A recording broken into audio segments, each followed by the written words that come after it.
ilaha illallah Koka kanu kebeye la ilaha illallah Moko kanna moko jukuya la ilaha illallah Koka bonya kebeye la ilaha illallah Moko kanna moko kunniya la ilaha illallah Ala kiraye kanunde ye la ilaha illallah Muhammadu ma moko si jukuya la ilaha illallah ala kirate juya don la ilaha illallah A'udhu billahi minash shaitanir rajim. Bismillahir rahmanir rahim. Cher ami Saïd, nous passons au début de la troisième session qui va débuter sous la direction du Naïb Amir Kone Daouda. Et nous allons sans tarder commencer avec la lecture du Saint-Coran qui sera récité par Istisham Al-Hassan. أعوذ بالله من الشيطان الرجيم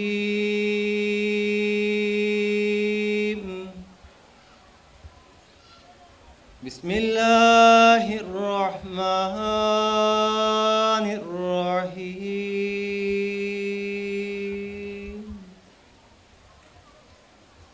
وعد الله الذين آمنوا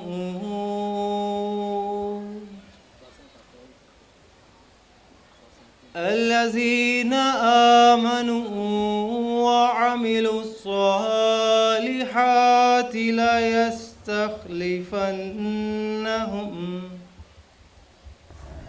وعد الله الذين آمنوا منكم وعملوا الصالحات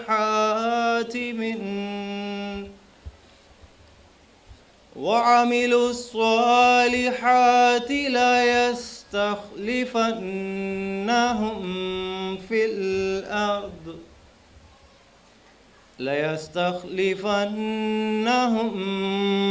الأرض كما استخلف الذين من قبلهم وليمكنن لهم دينهم الذي ارتضى لهم وليبدلنهم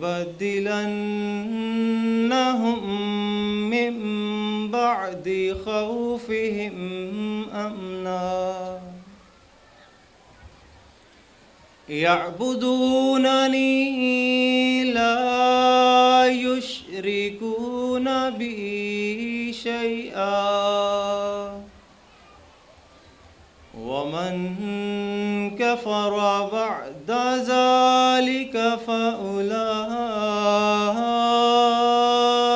هم الفاسقون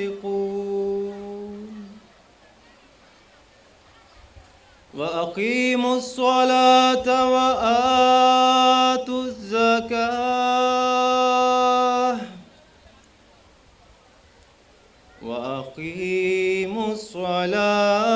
وآتوا الزكاة وأطيعوا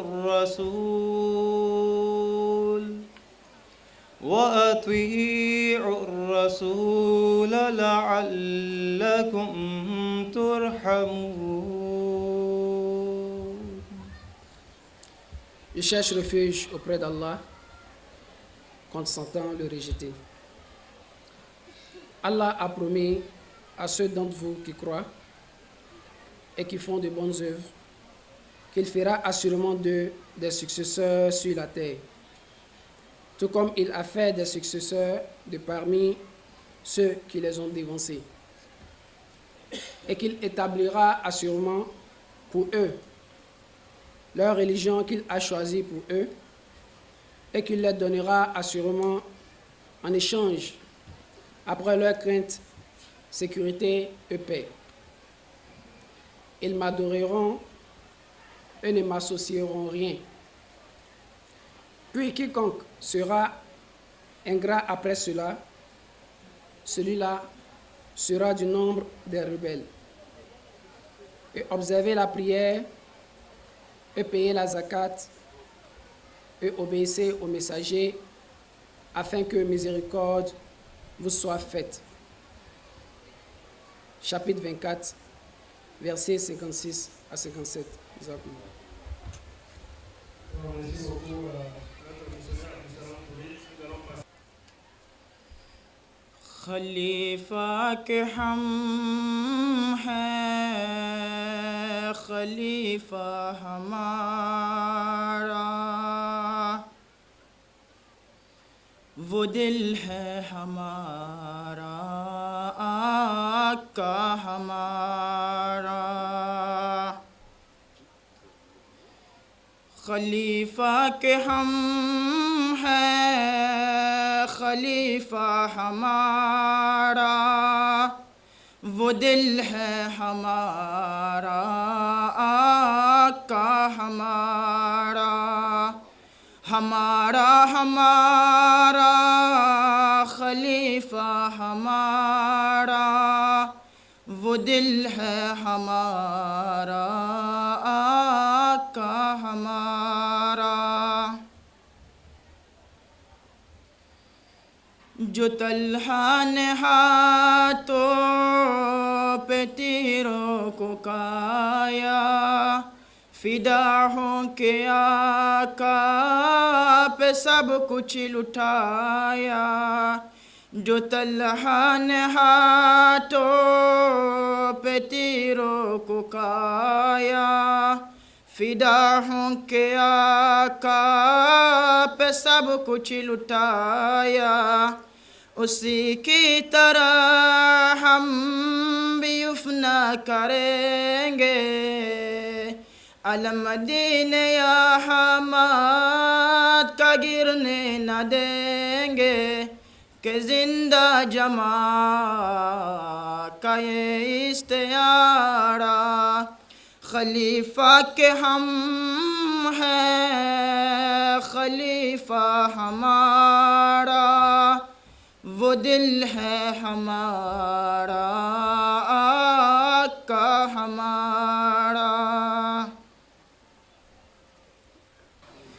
वो दिल है हमारा, आका हमारा।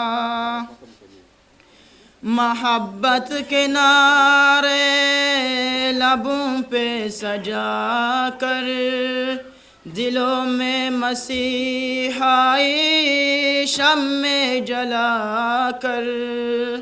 मोहब्बत के नारे लबों पे सजा कर, दिलों में मसीहाई शम्मे जला कर।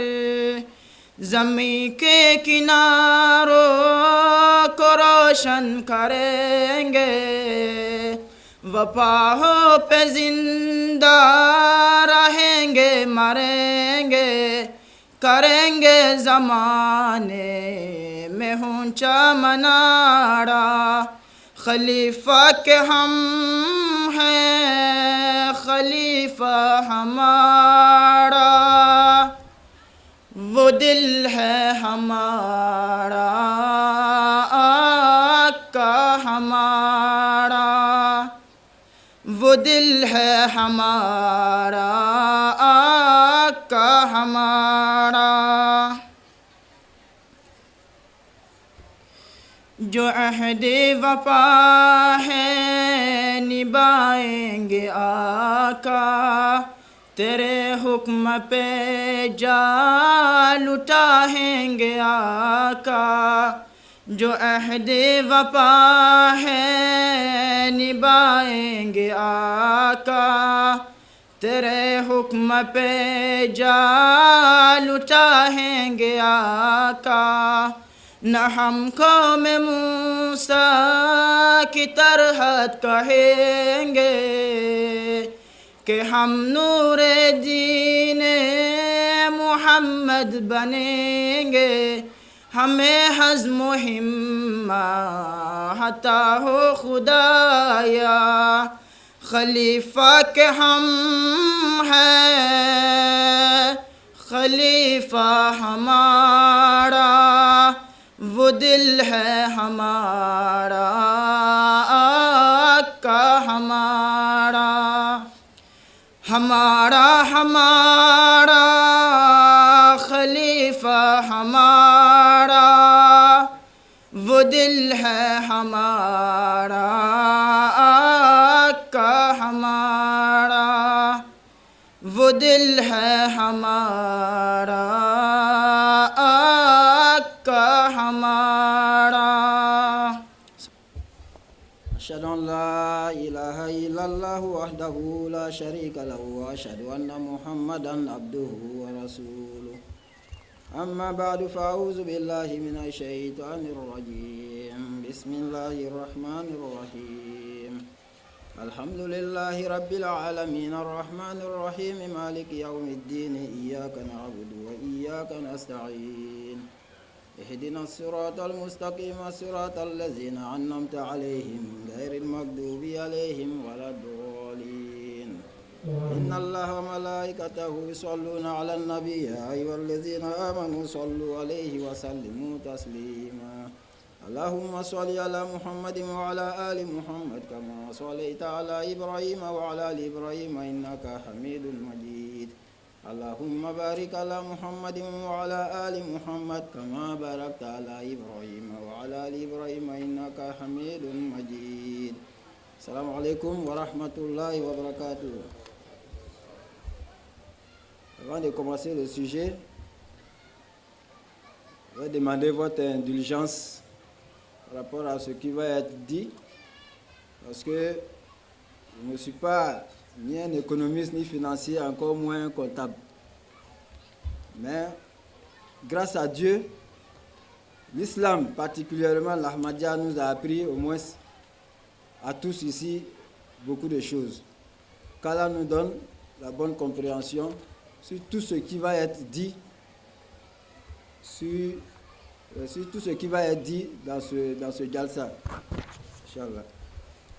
Bismillahirrahmanirrahim. Alif Lam Mim. Zalikal kitabu la rayba fihi hudan lil muttaqin. Allazina yu'minuna bil ghaibi wa yuqimuna as-salata wa mimma razaqnahum yunfikun. والذين يؤمنون بما أنزل إليك وما أنزل من قبلك وبالآخرة هم يوقنون أولئك على هدى من ربهم وأولئك هم المفلحون. Le sujet de mon intervention concerne le deuxième thème de notre Shura 2023 qui stipule comment amener les membres de la Jamaat à accroître leur contribution pour tendre vers l'autonomie financière ou, en d'autres termes, comment aboutir à une autonomie financière. Avant que nous donnions réponse à ces questions, nous devons savoir, mais pourquoi nous devons faire des sacrifices financiers et quels sont les avantages? Les 6 premiers versets du chapitre 2 du Saint-Coran que je viens de lire, dans les versets 4 et 5, je vais m'excuser un peu, mais traduire ce qui a été dit dedans avant d'entrer. D'abord, au nom d'Allah le gracieux, le miséricordieux, Alif Lam Mim, je suis Allah l'omniscient. C'est là le livre parfait dans lequel il n'y a pas de doute. C'est une direction pour des gens pieux qui croient à l'invisible, qui observent la prière et qui dépensent des provisions que nous leur avons accordées, et qui croient à ce qui t'a été révélé et à ce qui a été révélé avant toi, et qui croient fermement à l'au-delà. Ceux-là suivent la voie indiquée par leur Seigneur, et ce sont eux qui prospéreront. Donc, les 6 premiers versets du chapitre 2 du Saint-Coran que je viens de lire, dans les versets 4 et 5, Allah cite ici 6 caractères des muttaqis, c'est-à-dire des pieux. Sur les 6 caractères, il y a 2 caractères qui nous intéressent. Le premier caractère et le troisième caractère. C'est-à-dire ceux qui croient à l'invisible et ceux qui dépensent des provisions que nous leur avons accordées. Ces deux caractères. Croire à l'invisible, c'est croire aussi subtilement à une banque de réserve de nos œuvres et de tout ce que nous possédons. Comme stipulé dans ce verset, Allah dit, « Et il n'existe pas une chose dont nous n'ayons avec nous des réserves illimitées, et nous ne la faisons pas descendre, sauf dans une mesure connue. » Chapitre 15, verset 22. Je dirais qu'il y a deux sortes de banques de réserve, avec deux systèmes différents et contradictoires. C'est-à-dire, il y a notre banque mondaine qui, pour la réalisation de nos projets mondains éphémères, nous déposons dans un compte d'épargne ou compte bloqué pendant plusieurs années. Il y a deuxième banque divine qui, pour la réalisation des projets de l'au-delà, nous déposons dans le compte divin en dépensant régulièrement en aumône et dans les causes divines. Pour illustrer cela, un jour, le saint prophète Muhammad sallallahu alayhi wa sallam égorgea une brebis et en donna l'intégralité en aumône, sauf l'épaule. Il dit alors à Aïcha radiallahu anha qu'il leur restait auprès d'Allah l'intégralité de la brebis sauf l'épaule, comme rétribution et récompense dans l'au-delà. Fin de citation. Comme quoi, c'est l'épaule de la brebis restée chez eux, qui n'a pas été donnée en aumône, qui manque à leur récompense auprès d'Allah. Allah déclare dans le Saint-Coran, « Jamais vous n'atteindrez la droiture, à moins que vous ne dépensiez de ce que vous aimez. Et quoi que vous dépensiez, assurément, Allah le sait très bien. » Le Saint-Coran, chapitre 3, verset 93. Le Messie premier, alayhi salatu wassalam, commente en ces termes sur ce verset que je cite. Il dit, l'homme aime la richesse. Selon la science des interprétations des rêves, si quelqu'un a vu en songe qu'il offrait son foie à un autre, cela signifie qu'il lui offrirait son argent. D'où la raison de ce verset. Jamais vous n'atteindrez à la droiture tant que vous ne dépensiez pas de ce que vous aimez le plus. Ceci est essentiel afin d'acquérir la foi et la taqwa réelle. Prouver sa sympathie à l'égard de l'humanité exige que l'on dépense ses biens pour sa cause. La compassion envers l'humanité est la deuxième face de la foi. Sans celle-ci, la foi sera imparfaite. Tant que l'on éprouve et manifeste de l'intérêt pour autrui, l'on ne pourra accorder quelques avantages aux autres. L'altruisme est une vertu essentielle, afin que l'on puisse prouver sa compassion à l'égard des autres. Le verset cité plus haut préconise cette vertu. Dépenser pour la cause d'Allah prouve l'étendue de la piété et de la taqwa de l'homme. Hazrat Abu Bakr Siddiq radiallahu anhu était la référence du dévouement à Allah. Un jour, le saint prophète Muhammad sallallahu alayhi wa sallam lança un appel pour des fonds. Et Abu Bakr Siddiq radiallahu anhu lui ramena toutes ses possessions sans rien laisser à la maison. Fin de citation, écrit le Messie premier alayhi salam. Les sacrifices financiers sont essentiels pour que l'on puisse s'acquitter de ses devoirs envers les hommes et aider à la diffusion du message de la foi. Voilà la quintessence de cet extrait des dires du Messie premier alayhi salam. Et cette œuvre est arrivée à la perfection à son temps. En de nombreux versets dans le Saint-Coran, Allah a attiré notre attention concernant les sacrifices financiers. Pas parce que Dieu a besoin de notre argent, mais parce que cela nous est avantageux. D'ailleurs, nous voyons aussi le progrès de la Jamaat qui en tire des avantages.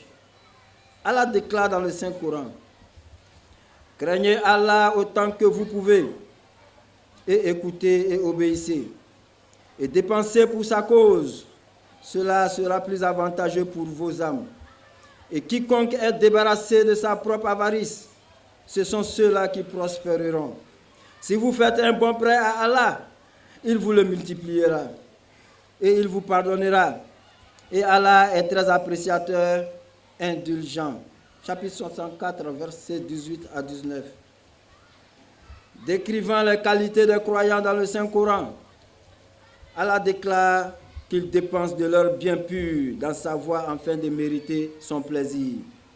Dans certains versets, Allah parle de dépenses de biens, affirmant que les croyants sacrifient leurs biens. Ailleurs, Allah attire leur attention sur le monde et les encourage à en faire. Dans d'autres endroits, il parle de la zakat. Dieu explique aussi comment et où dépenser la somme distribuée et sacrifiée. Les communautés divines dépensent leurs biens afin de les purifier et afin de mériter le plaisir et les faveurs divines. Ainsi, Allah multiplie les récompenses qu'il accorde à celui qui dépense dans sa voie. Ces sacrifices financiers octroient des avantages individuels et collectifs. Ceci favorise aussi le progrès des individus. De même, le saint prophète Muhammad sallallahu alayhi wa sallam a déclaré: prémunissez-vous de l'avarice, car elle a été la cause de la destruction des peuples antérieurs. Il a aussi conseillé: protégez-vous du feu de l'enfer, même en offrant la moitié d'une date. Offrir ce sacrifice insignifiant pour mériter le plaisir d'Allah protège contre le feu. Ainsi, les sacrifices financiers nous sont avantageux. Le Messie premier alayhi salam évoque en ces thèmes l'importance des sacrifices financiers. Il dit: il est impossible d'aimer à la fois ses richesses et Dieu. Vous ne pouvez aimer que l'un des deux. Chanceux est celui qui aime Dieu. Si l'un de vôtres dépense dans la voie de Dieu en éprouvant de l'amour pour lui, je suis sûr et certain que ses biens seront bien plus bénis que ceux des autres. Car la richesse n'est pas acquise automatiquement, mais par la grâce d'Allah. Celui qui consacre une partie de ses biens à Allah en recevra certainement. Or, celui qui aime ses biens n'en offre pas comme il ne se doit dans la voie de Dieu, perdra certainement ses biens. Ne croyez point que vous avez acquis cet argent à la sueur de votre front. Il vient d'Allah. Ne croyez pas non plus qu'en offrant une part de votre bien ou en rendant quelques services pour accorder ainsi une faveur à Dieu et à son envoyé. Non, c'est le prophète sallallahu alayhi wa sallam qui vous accorde ses faveurs en vous invitant à rendre ses services. Soyez sûrs et certains que c'est là une œuvre céleste. Vos services sont uniquement pour votre propre bien. Le Messie premier alayhi salam en a cité certains exemples.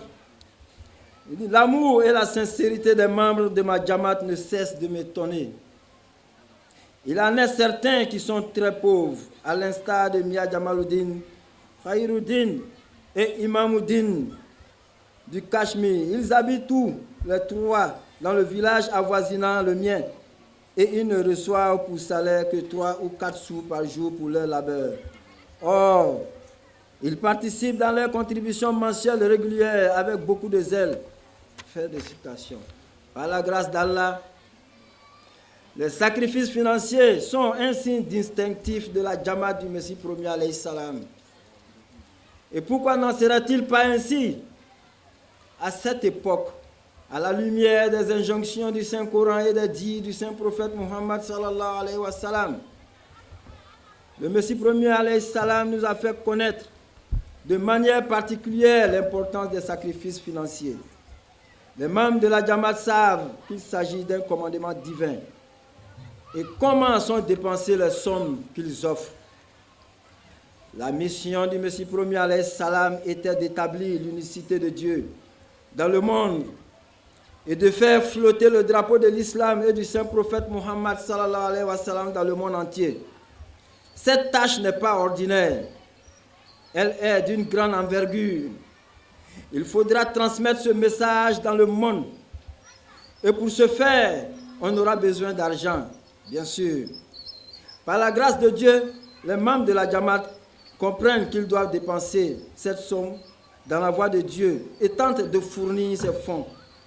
Les Ahmadis dispersés dans le monde entier offrent des sacrifices, des exemples de sacrifices financiers qui font que l'on est convaincu plus que jamais que le Messie premier alayhi salam est bel et bien cet envoyé divin qui, durant les derniers temps, répandra les beaux enseignements de l'islam. Si les opposants examinent attentivement ce seul signe et se débarrassent le cœur de leurs animosités et font preuve d'équité, ce signe de la véridicité de l'Ahmadiyya pourra à lui seul débarrasser leur cœur de toute opposition injustifiée.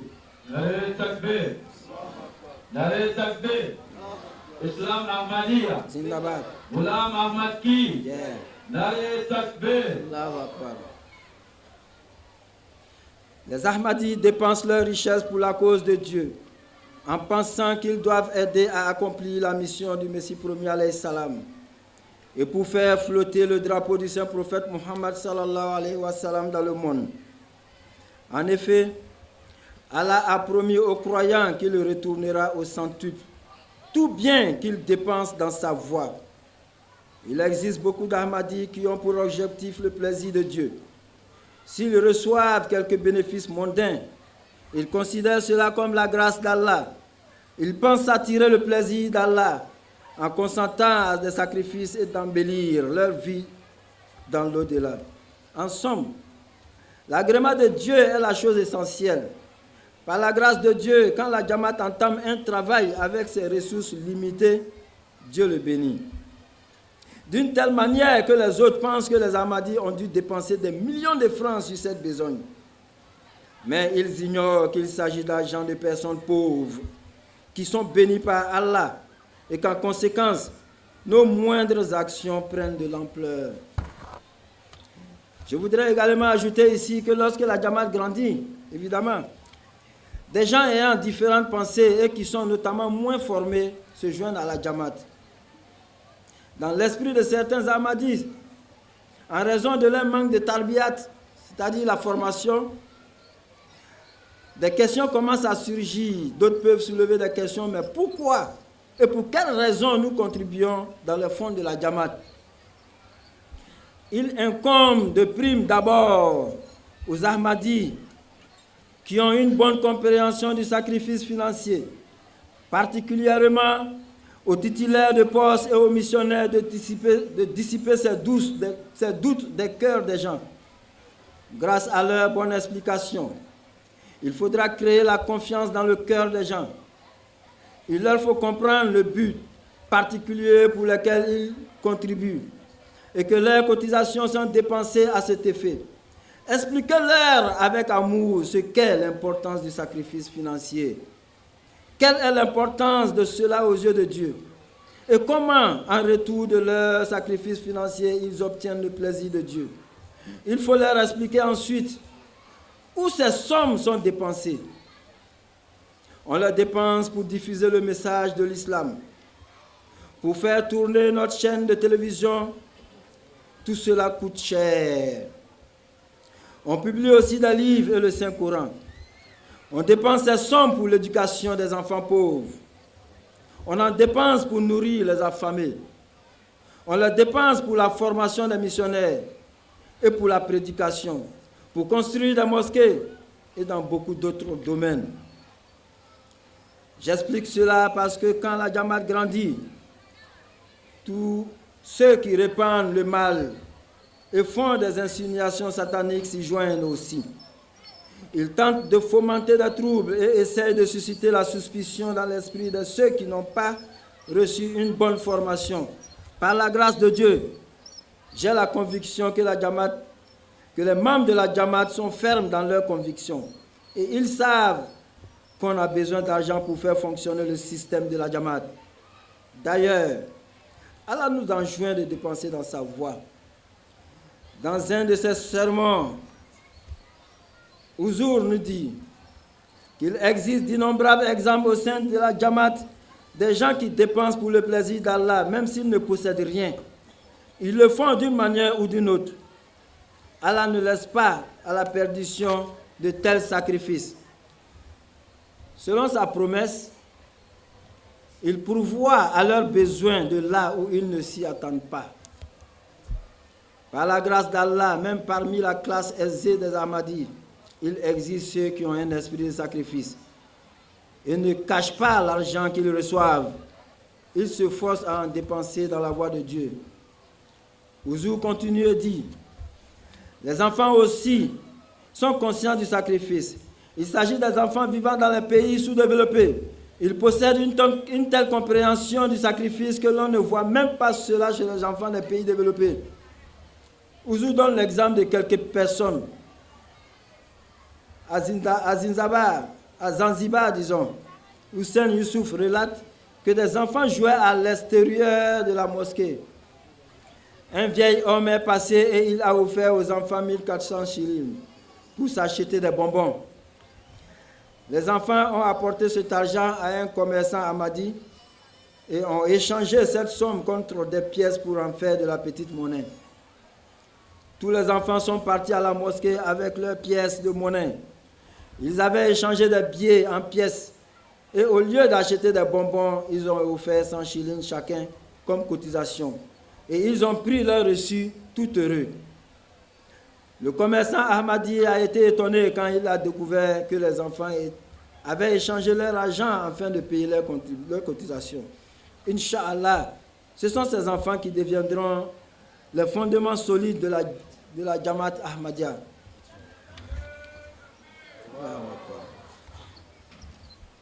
Voici un autre exemple du récit de Ouzou concernant les sacrifices faits par des enfants qui nous viennent aussi de la Tanzanie. Il dit le Mwalim de Samoa explique que 3 enfants étudiants en 4e année et qui assistaient régulièrement au cours de la formation à la mosquée. Les familles des 3 enfants sont pauvres. Ils n'ont aucune source permanente de revenus. Or, depuis le mois dernier, ils se concurrençaient dans leurs contributions pour le Tariq Jadid. Chacun d'entre eux apportait ses cotisations et tentait d'offrir tout ce qu'ils avaient. Un tel avait offert 500, un autre 400 ou 700 shillings. Le Mwalim déclare, je leur ai demandé d'où ils obtenaient cet argent. Ils disent l'un dit qu'il aide sa mère à couper du bois dans la forêt et qu'il garde son argent de poche pour contribuer dans le Tariq Jadid. Depuis qu'il cotise dans le Tariq Jadid, il trouve immédiatement des clients pour le bois et ne subit pas de pertes. Le deuxième enfant dit qu'il déduisait légalement ses cotisations de son argent de poche. Le troisième enfant a dit qu'il y a des arbres fruitiers tout près de lui. Parfois, il vend le surplus des fruits et il paie ses cotisations de l'argent obtenu de la vente. Ces 3 enfants ont expliqué comment ils ressentent une grande sérénité après avoir cotisé dans les fonds de la Jamaat. qu'Allah augmente la foi et la sincérité de ses enfants. Quand Allah accorde des profits matériels, cela attire l'attention d'un ahmadiste que ce n'était pas dû à ses atouts, mais le résultat d'un sacrifice. Un missionnaire en Argentine déclare: j'ai écrit un article pour attirer l'attention sur le sacrifice financier et j'ai cité des parties du sermon du calife disant qu'on doit informer les nouveaux convertis et qu'il était nécessaire de faire des sacrifices financiers. C'est d'ailleurs grâce aux sacrifices des contributeurs dans le fonds de Tariq Jadid qui ont reçu ce message de l'Ahmadiyya. De ce fait, ces nouveaux convertis doivent également s'y joindre afin d'embellir leur vie et transmettre ce message aux autres. Le missionnaire a cité cette partie de mon sermon et l'a publiée. Il ajoute: quand j'ai envoyé cet article aux membres de la Jamaat, l'un nommé Anas Ezekiel m'a contacté et m'a dit qu'il voulait venir à la mission pour contribuer dans le fond du Tariq Jadid. Après la sortie scolaire et malgré la chaleur torride, il est arrivé au centre par bus, ayant voyagé pendant plus d'1 heure, et il a présenté 1 million de pesos argentins pour le Tariq Jadid. C'était très surpris. J'étais très surpris car sa situation financière n'était pas bonne et d'ailleurs, il est encore étudiant. Il n'a pas de source de revenus particuliers. La situation financière de la famille n'est pas très bonne non plus. Il ajoute, en raison d'un manque d'argent, il n'avait pas déjeuné. Lorsque je lui ai demandé la raison de son sacrifice, il a déclaré, une parole du calife avait grandement impacté mon cœur. Il avait déclaré que les nouveaux convertis doivent également participer car ils ont reçu le message de l'Ahmadiyya grâce au Tariq Jadid. Le même jour, j'ai lu ces paroles, j'avais également lu ce verset coranique qui enjoignait de ne pas considérer les martyrs et leurs sacrifices comme des morts, mais qu'ils demeureront toujours vivants. Il a ajouté, j'ai donc également souhaité faire un sacrifice dont les bénéfices et les résultats se perpétueront après ma mort. Les membres de ma famille sont tous non-musulmans. Et il m'avait offert une somme d'argent le jour de mon anniversaire. J'avais donc offert pour le Tariq Jadid tout ce qui m'en restait afin que cette somme permette de transmettre le message de l'Ahmadiyya aux autres comme il m'a été transmis. Voici le changement qui s'opère dans les gens après l'acceptation de l'Ahmadiyya. Qu'il s'agisse de nouveaux ou d'anciens Ahmadis, lorsqu'ils apprennent comment et où la communauté Ahmadiyya dépense l'argent, cela a un impact fort sur eux. Les Jamaat qui font moins d'efforts à cet égard doivent en faire plus. Et si elles expliquent les objectifs et l'importance du Tariq Jadid, les cotisations pourront augmenter.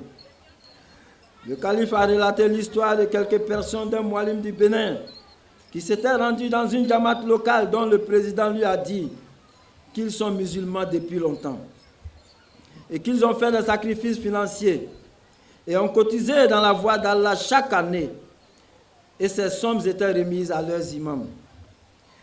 Et d'ajouter, nous passons notre première année au sein de la communauté Ahmadiyya. Et c'est la première fois que nous offrons nos sacrifices financiers à la communauté Ahmadiyya. Dans le passé, tout ce que nous donnions à notre imam était pour ses propres dépenses. Nous avons demandé aux missionnaires de la communauté Ahmadiyya comment la somme récoltée à partir des sacrifices financiers était dépensée. Nous ignorions qu'elles étaient dépensées de façon si noble. La communauté ne gaspille pas ces petites sommes. Elle les utilise pour toutes sortes d'œuvres bénéfiques à l'humanité et pour la propagation de l'islam. Une personne qui ne cotise que quelques francs en obtient une grande récompense. En comprenant la philosophie de ce sacrifice, nous avons cotisé dans le fonds de Tariq Jadid. Nous n'avons ressenti aucune difficulté financière cette année-ci. Et nous n'avons même pas dû dépenser sur la santé de nos enfants comme dans le passé.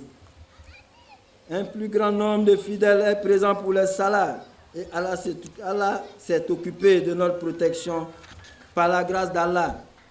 Cette fois-ci, après notre sacrifice financier, nous sommes plus sereins et rassurés que notre sacrifice ne sera pas vain. Ouzour dit encore, il dit, le missionnaire régional de San Pedro en Côte d'Ivoire relate ce fait. C'était en 2018. Il dit quelques habitants d'un village ont accepté l'Ahmadiyya. J'ai visité cette Jamaat en novembre 2018. J'y ai passé la nuit où j'ai présenté le message de la Jamaat. Un homme important de nos Ahmadis a participé dans cette session. Par la suite, nous avons accompli la prière de Fajr dans la maison d'un Ahmadi.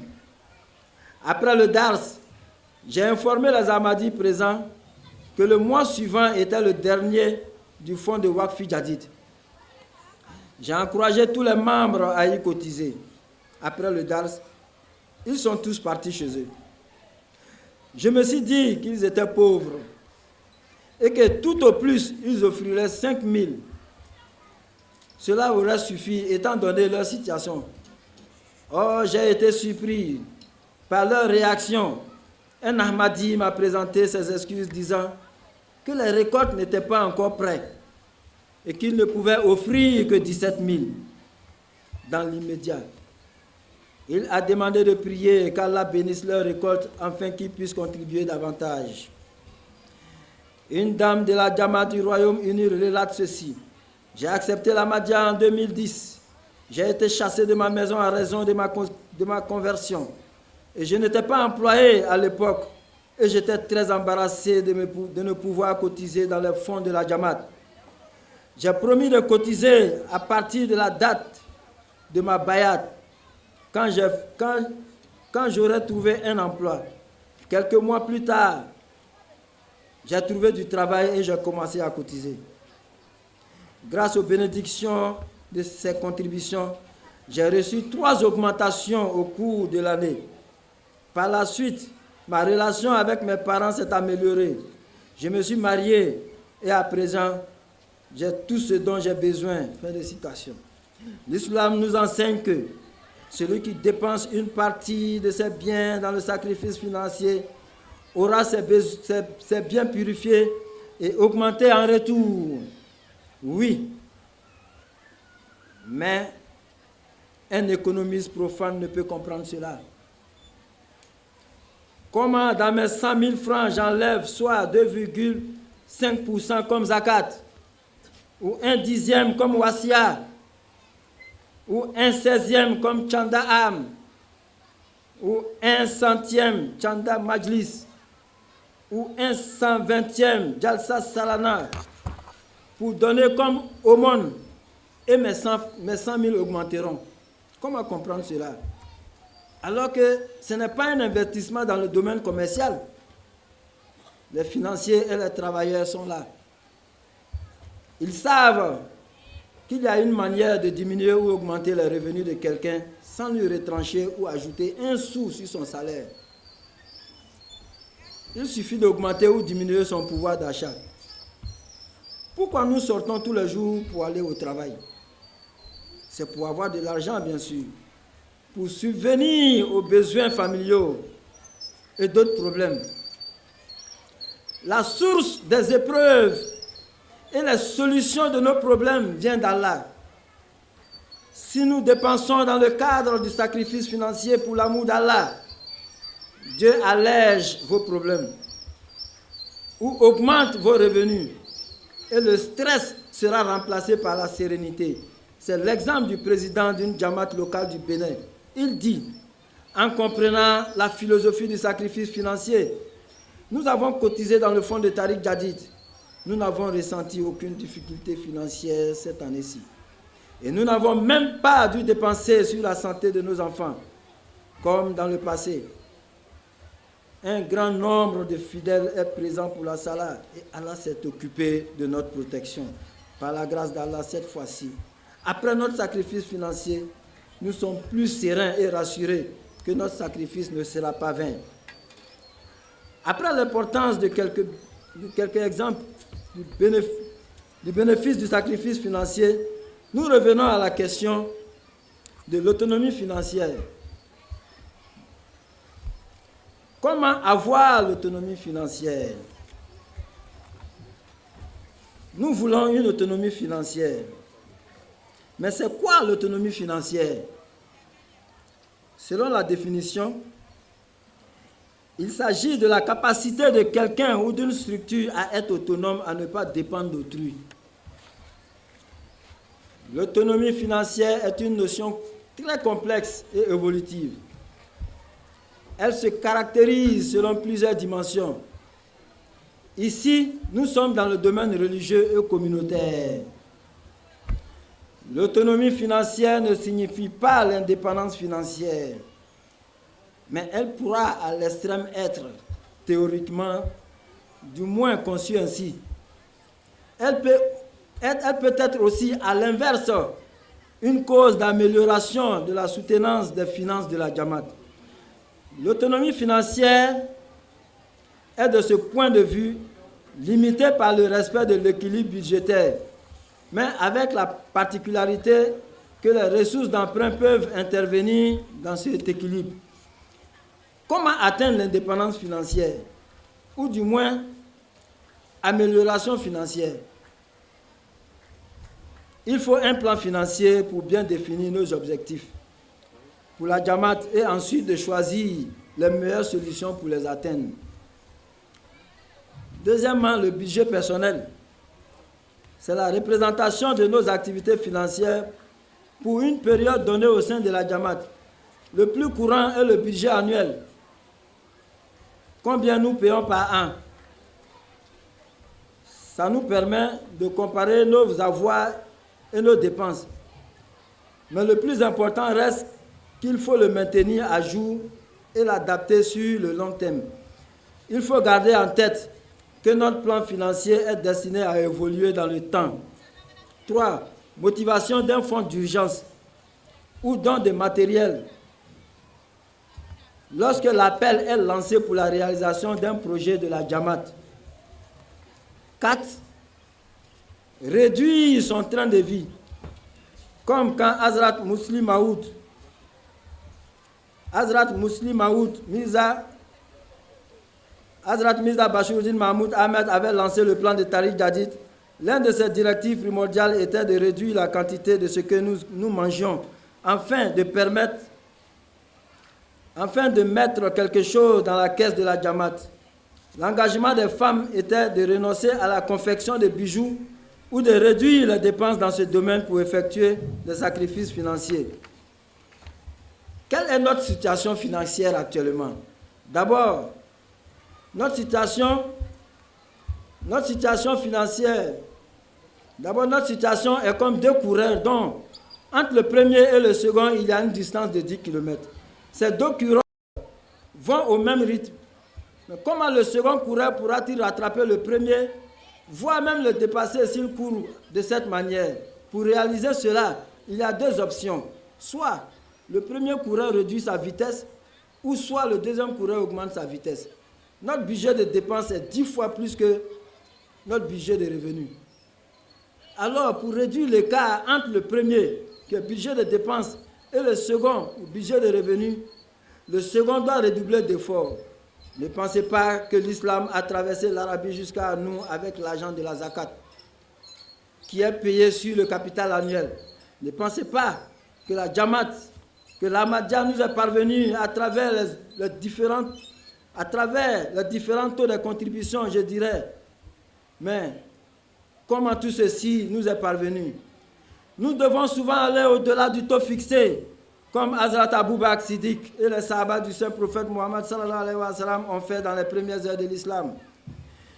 Nous devons aller souvent au-delà du taux, comme Hazrat Umar ibn Khattab et les Sahaba du Saint-Prophète ont fait dans les premières heures de l'islam. Nous devons souvent aller au-delà du taux, comme Hazrat Miad Jamaluddin, qui ont fait au temps du Messie promis.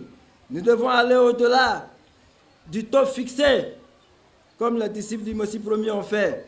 Nous devons souvent aller au-delà du taux fixé. Nous devons aller souvent au-delà du taux fixé, comme nos prédécesseurs ont fait en Côte d'Ivoire. Eux qui ont quitté le pays, abandonnant leur famille et au péril de leur vie à la recherche de la vérité pour venir nous l'enseigner. Ainsi que ceux qui ont laissé les leurs ailleurs dans d'autres pays pour nous apporter cette même vérité. Nous devons souvent aller au-delà du taux fixé, comme notre cher doyen de Niankara, M. Kone, en donnant sa personne et sa résidence à la Jamaat pour en faire un siège. Nous devons aller...